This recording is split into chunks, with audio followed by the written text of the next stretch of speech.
in the back. The first House DOGE caucus meeting today. A handful of House Democrats have joined that caucus. Has there been any dissent? What do you make of your fellow Democrats maybe teaming up with Elon Musk and Vivek Ramaswamy? Oh, look, again, we'll see in the next Congress what the details of the committee, and we talked about this at a prior briefing here, the difference between the DOGE caucus of members versus the official committee that could be chaired by a member as well. But Democrats are willing to work with anyone to make government more efficient. I think that's the important piece. We want to be responsive to everyday Americans. We want to deliver infrastructure projects in the fastest possible way. So it shouldn't surprise anybody that Democrats are willing to go and listen or go to a meeting and hear some thoughts and ideas on how we streamline government, how we respond to our constituents and become more efficient.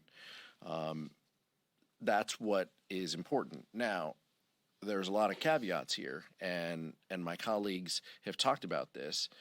That does not mean that we support privatizing the Postal Service. That does not mean we are going to prioritize under a broader efficiency category, displacing jobs and vital services that the American public relies on. So we will speak out against those policies that hurt our communities. But we're going to listen and have conversations about efficiencies and making government more efficient. I was a mayor of a medium-sized city and have spent a lot of time, going over details and trying to find efficiencies where we can.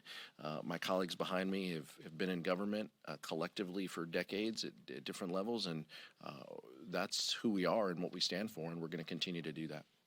It's important that it's important that if we really have representative government, everybody's at the table and everybody's had different perspectives. So there may be things that people are thinking about cutting or they sound stupid or they want to eliminate, but because they've never worked on the program, they don't understand the implications. So having people of different backgrounds and different perspectives in the same room at the same table is healthy. And I have had, I'm not going to name names, I have had very real conversations with people about manufacturing or that they're like, I didn't know that. So I think it's good for people to talk to each other, to listen to each other. 2 ears, 1 mouth for a reason.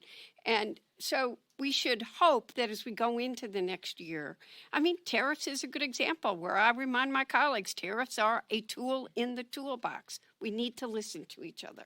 And the other side can learn from us, we can learn from them.